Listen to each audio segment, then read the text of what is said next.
So if you're looking for a new and different way to make a sit-to-stand computer desk, check this one out. I'm gonna make this old table into a sit-stand computer desk with that slab of red oak and some pieces of steel from an old elevator. I sculpted this table in graduate school. It is electroplated steel with 2 slate stone tablets for the top. I even made the casters, turning the wheels on a lathe. I would just use it as my desk, but it's the wrong height. And it's spring break, and I have about a week of focused time while Dot and B are away on vacation. So I'm going to try to use that time to get this project done. The first thing that I'm going to do in this process of making this old table into a sit-stand computer desk is flatten, smooth, and thin this slab down using an electric planer. Whoa, it's heavy! I was so excited to get to work that I just started going to town with this planer. This process not only took longer than expected, but it revealed muscles in my back and shoulders with a burning pain that I didn't even know I had. In the end, I decreased the weight of this slab by about 2/3. Click this tab if you're curious about the decision to use an electric cam planer versus a router and a sled like everybody else. Alright, so I've got it flat and it's even now. And now I am going to move to trying to figure out how to make it go from a sitting desktop to a standing desktop.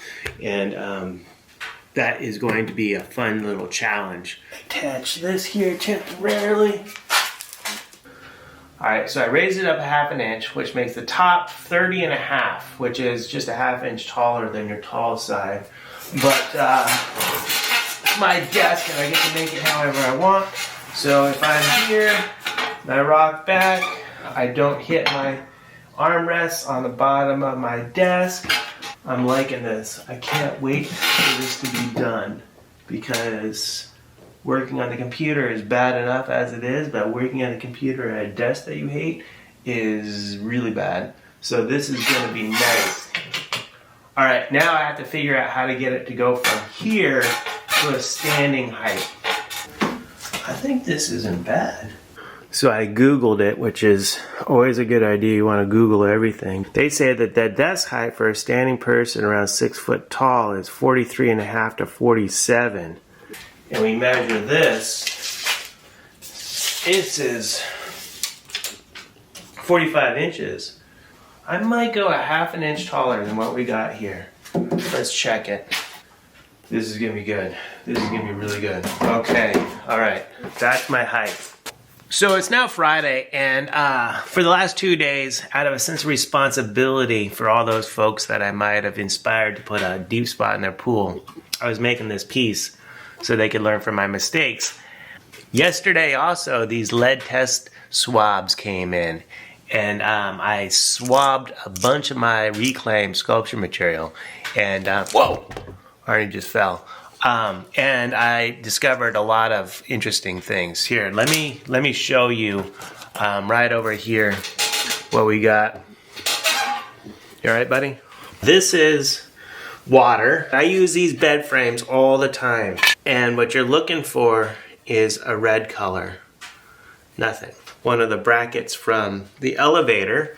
And this is, I was suspicious that there was lead in this paint. So I wanted to get these things because if there is lead, you don't want to be like sanding it and welding on it and all that kind of stuff, spreading it all around. And nothing, a little dirt. And let's check this real quick. We've got dirt, but no red color. And we've got some more dirt, but no red. So then you wonder, all right, is this thing really working? So I wanted to check that too. And this is a piece of lead. The lead is red. And luckily, none of my sculpture materials have it in there. And I don't have any environmental hazard worries to be thinking about right now. Let's keep this moving. I want to use this desk. It's fun to make it too. I have been daydreaming about how to raise this desk from a sitting to standing position for months. I knew that the surface needed to remain flat in the transition so everything wouldn't slide off. And I knew that it could be custom to my height, so therefore it didn't need to be variable. But besides that, everything was an unknown. I couldn't find any models to exemplify. Neither the stuff for sale or the DIY information was applicable to my situation. For a while, I thought I'd use laser cut gears to keep it flat. But once I got into the studio and started playing with the materials, it became apparent that parallel arms with a gas strut would be the most practical solution. Getting these gas struts to work right is a story in itself. If you're curious, click that tab. Well, it's Friday night, and I've been working on steel all day, and I wanted to make sure that I could get these pistons on because that was a little bit of a concern. It's Saturday morning, and it's going pretty well. Didn't sleep quite as much as I was hoping last night, but that'll be okay. I'm excited because I am in the home stretch here, and what I have is I need to raise this bracket up a little bit, make sure that this thing is gonna work all right, and then finish work. Today will be my last full day of being able to work on this because tomorrow Dot and B are coming home, which is excellent. But I just have to do a little bit more work here and we'll be all set. But right now I'm gonna go make some coffee and a fire, and then I'm gonna get to work.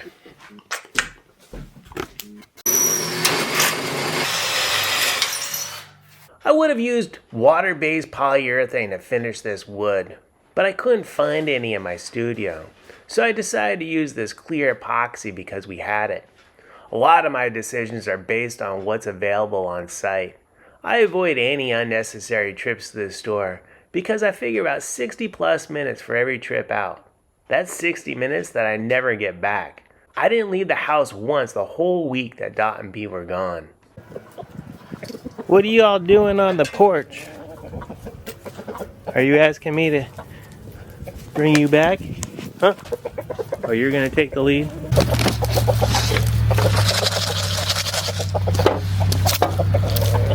It's Sunday morning and Dot and B are coming home today. I'm really excited to see them again. It's not gonna be until late. I think their plane comes in around 10:30 tonight. So I'm doing some stuff in the studio and I'm still on this testing for lead kick, and check this out. So this is a piece of wood that came out of Palmer Auditorium. When you rub it, it turns red. So this has got lead in it. This is the first thing that I have found that actually has lead in it, which is good in some ways, bad that there's lead in there. But, you know, keep up the environmental regulations so we don't get our environment totally poisoned. Might be a little bit late. Spring break ended and I went back to a very busy teaching schedule. I am truly blessed with wonderful students. The Creativity Pathway students are uniquely creative. My Making Makers this year made inspiring and inspired artwork. The senior art majors put on this terrific show of compelling and complex artwork. My arts and tech students made some crazy arts and tech pieces. And my individual studies made some cool sculptures for a small planet. And even though there is only so much time in a day, I did manage to keep things slowly moving along on this project. This is a shelf made from discarded dorm room furniture. It will hold my hard drives under the table and out of the way. Yesterday was graduation, and although the goodbyes were really sad, it's time for them to move on and have their next creative adventures.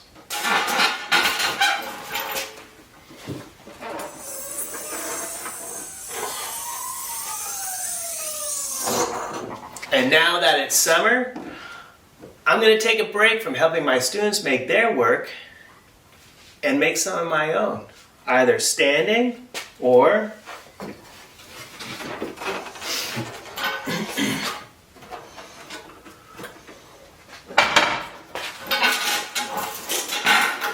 sitting whatever I like.